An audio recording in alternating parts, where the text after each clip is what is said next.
আসসালামু আলাইকুম বন্ধুরা, আজকে আমরা মিউইং নিয়ে কথা বলবো। মিউইং কি? মিউইং হচ্ছে আপনার টাঙের পোশ্চারটাকে আপনার মুখের উপরের যেই পাটি আছে তার সাথে ঠিকঠাকভাবে লেগে থাকাই হচ্ছে মিউইং। মিউইং মূলত কীভাবে করে সেটা নিয়ে আজকে আমাদের আলোচনা। তো চলুন চলে যায় আমাদের আলোচনায়। 1 নাম্বার টাং পোশ্চার। আপনার যে জিহ্বাটা আছে এইটা মূলত পুরাপুরিভাবে উপরের যেই রুফ আছে তার সাথে লেগে থাকবে। আপনার জিহ্বার কিন্তু পিছের অংশটাও উপরের যে সফট টিস্যুটা আছে তার সাথে লেগে থাকবে। আর দেখতে হবে জিহ্বাটা যাতে আপনার দাঁতের সাথে না লাগে, শুধুমাত্র উপরের যেই রুফটা আছে মুখের তার সাথে সবসময় লেগে থাকে। 2 নাম্বার লিপ পোশ্চার। আপনার ঠোঁটটা সবসময় বন্ধ রাখতে হবে, মোটামুটি একসাথে বন্ধ থাকবে আর এই মাসলগুলাই কোনো রকম টেনশন দেওয়া যাবে না। 3 নাম্বার টিথ পজিশনিং। আপনার দাঁতটা উপরের পাটির সাথে নিচের পাটি হালকাভাবে আলতোভাবে লেগে থাকবে, এটাতে খুব একটা প্রেসার দেওয়া যাবে না। 4 নাম্বার ব্রেথিং। আপনাকে নিঃশ্বাস নিতে হবে আপনার নাক দিয়ে সব সময়, কোনো সময় কিন্তু মুখ দিয়ে নিঃশ্বাস নেওয়া যাবে না। মুখ দিয়ে নিঃশ্বাস নেওয়াটাই এমনি একটা ব্যাড হ্যাবিট। আর যদি নাক দিয়ে আপনি নিঃশ্বাস নেন তাইলে মিউইংটা খুব দ্রুত কাজ করে, তাছাড়া এটা ওভারঅল হেলথের জন্যও অনেক ভালো।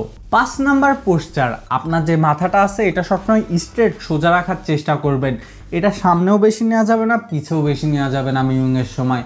এইরকম করে মিউইংটা করতে হবে। তাছাড়া ইফেক্টিভ কিছু মিউইংয়ের উপায় আছে, এর মধ্যে অন্যতম হচ্ছে আপনাকে কনসিস্টেন্টভাবে জিনিসটা করতে হবে। রেগুলারাইজ করলে জিনিসটা ঠিকঠাক হইতে থাকবে। তাছাড়া আপনাকে পেশেন্স রাখতে হবে, কারণ জিনিসটা একদিনে হয়ে যাবে এমন না, জিনিসটা আস্তে আস্তে অনেক দিন ধরে হইতে থাকে। তাছাড়া আপনাকে সবসময় হাইড্রেটেড থাকতে হবে, যাতে আপনার মুখের টিস্যুগুলো সবসময় হাইড্রেটেড থাকে। এর কিন্তু অনেকগুলো বেনিফিট আছে, এর মধ্যে অন্যতম হচ্ছে আপনার ব্রেথিংটাকে ঠিকঠাক করবে, তার মানে আপনি সবসময় নাক দিয়ে নিঃশ্বাস নিতে থাকবেন। তাছাড়া আপনার ওরাল হেলথকে আরও ভালো করবে। ওরাল হেলথ ভালো হওয়া কিন্তু খুবই প্রয়োজন। এবং ফাইনালি আপনার মুখের স্ট্রাকচারটাকে আরও সুন্দর করতে থাকবে, তাই জিনিসটা পারফেক্টলি হবে। এর জন্য মিউইং করা প্রয়োজন। যাই হোক, ফাইনালি একটা টিপস, আপনি সবসময় চেষ্টা করবেন চাবায়ে চাবায়ে খাবার খাওয়ার, আর মুখটা ঠোঁটটা এরকম বন্ধ করে খাবার খাবেন। এইরকম খাইতে থাকলে অবশ্যই মিউইংটা অনেক দিন পর ইফেক্টিভ হবে, একদিনে হবে না, হয়তো 1 বছর লেগে যেতে পারে। মাঝে মাঝে অনেকের ব্রেথিংয়ের সমস্যা হয় মিউইং করার জন্যে, তারা মিউইং জিনিসটা বাদ দিয়ে দেবেন, যেভাবে চলতেছেন ওইভাবেই চলবেন, কারণ অনেক দিনের জন্য সমস্যাটা থাকে, 1 বছর 2 বছর। আমার আজকের ভিডিও পর্যন্তই, দেখা হবে পরে কোনো ভিডিওতে। টাটা, আল্লাহ হাফেজ।